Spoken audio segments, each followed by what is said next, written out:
God bless you. Welcome to Missions 102, Practical Issues and Missions, session number 2. In this session, we're going to talk about what is the priority of evangelism amongst missions. And I know this kind of sounds like a redundant question. Like, man, are you kidding me? Do you not believe that we're going to be on mission to share the gospel? Well, you would be surprised at how many missionaries and mission organizations get caught up in a lot of awesome things, but do not share the gospel. And so we want to make it clear here at West Coast Bible College and Seminary that when you go and when you're involved in missions, that you are going to be gospel-centered in what you do. And you're going to make sure that you testify to the truth. And so we're going to go over some serious needs that are found around the world. Now you have to listen to these very closely. We're going to talk about water for a second, the need for water around the globe. 85% of the world's population lives in the driest half of the planet. 783 million people do not have access to clean water, and almost 2.5 billion people do not have access to adequate sanitation. There's some serious issues. 6 to 8 million people die annually from the consequences of disasters and water-related diseases.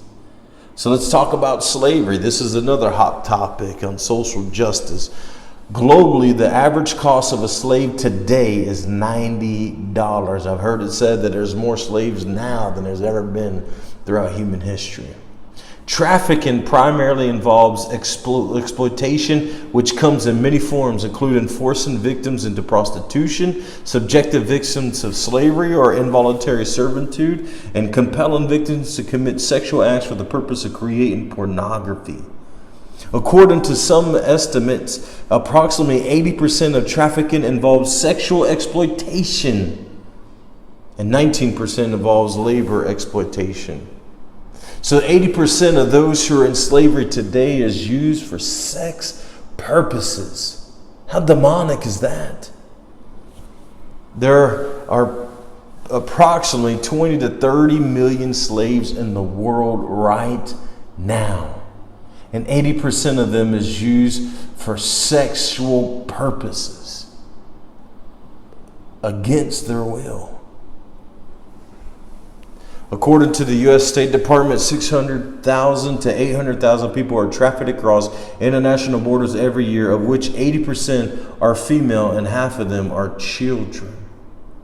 Let's talk about another social injustice, hunger, which is a real need. Poor nutrition causes nearly half, which is 45% of deaths in children under 5, which is about 3.1 million every year. 3.1 million children die of hunger every year. How heartbreaking is that? Some 795 million people in the world do not have enough food to lead a healthy, active life. That's about 1 in 9 people on Earth. The WFP calculates that in US dollars, 3.2 billion US dollars is needed per year to reach all 66 million hungry school-aged children per year, just to be able to feed them. And we just talked about 3 social needs, social injustices, people that are dying from them. And our hearts are overwhelmed. There's so many people in these 3 categories that are hurting.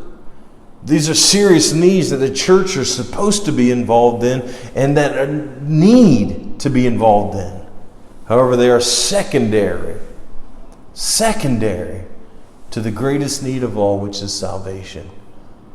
We talked about the Apostle Paul's motivation in the last session, and in this session we're going to talk about the priority placed upon the gospel message to those who are hurting, broken, bound, to those who are far off from the things of God.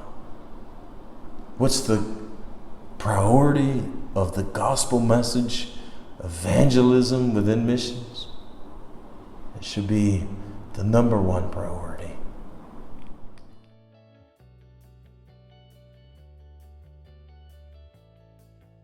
Talked about so many social needs within the world and how many people are hurting and in need at this moment, and we need to be involved in, and we need to be praying for, and we need to be looking for opportunities to help them as much as we possibly can.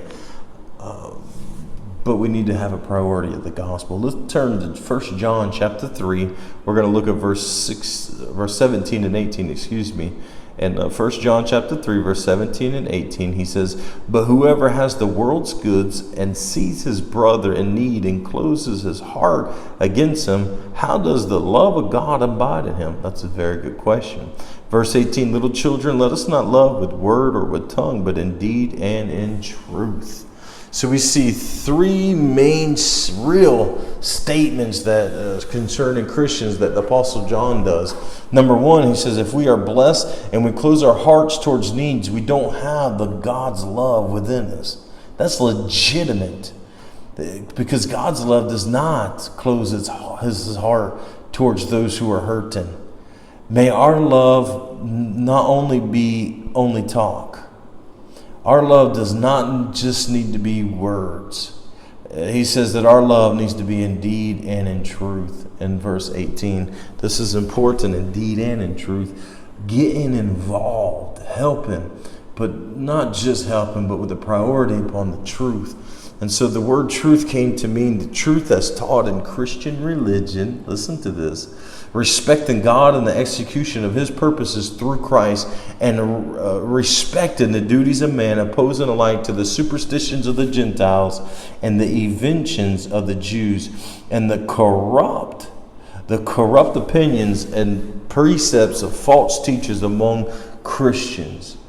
So basically, this truth is meant to be the proclamation of who Jesus is and why God sent him for us. It's a verbal announcement, so to speak, of the gospel truth. John says if you have God's love, you're going to do something. You're going to be involved in these needs. You're going to be involved in bringing clean water. You're going to be involved in bringing food. You're going to be involved in delivering those out of sex slavery and trafficking.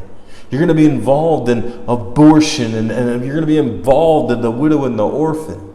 You're going to be involved in these things, but you're going to be involved in it for the sole purpose of the truth. Not just for these days for them to have freedom or relief, but for eternity to have salvation. So may our gospel, may our ministry not just be in word, but may it be in deed and in truth. The proclamation of the priority of the gospel.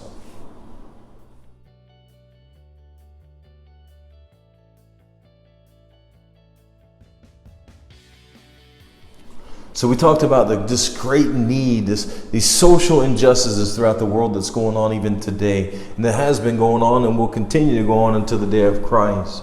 The need, the physical need. We also talked about the priority of the gospel, that John says we don't need to, if we got God's love within us, we don't need to sit on the shore and say, yeah, help yourself. We need to get involved. And we need to get involved by doing something, and we need to get involved for the truth's sake. The priority of preaching the gospel. So throughout all four Gospels, if we was to take all four of the Gospel accounts and we were to put all the stories together, no duplications of the stories, just chronologically one story after another, one event, one ministry after another, we would know that 5 times in each of these, there's 5 events where Jesus just met needs alone. He never, not one time, shared any truth with them. That's powerful. 58 times they shared the truth, and not one time did they meet the need. But listen to this. 99 times throughout the Gospels, throughout Jesus' recorded ministry, did he meet needs and shared the truth of the gospel message. If this was priority to Jesus and to the disciples, it must be a priority to us. We must look to evangelize the lost. We must get involved with those who are hurt and broken, down and beaten and heavy laden. We must be the ones who brings them water. We must be the ones who brings them bread. But we must accompany it with the truth of the gospel message as the priority of our ministry.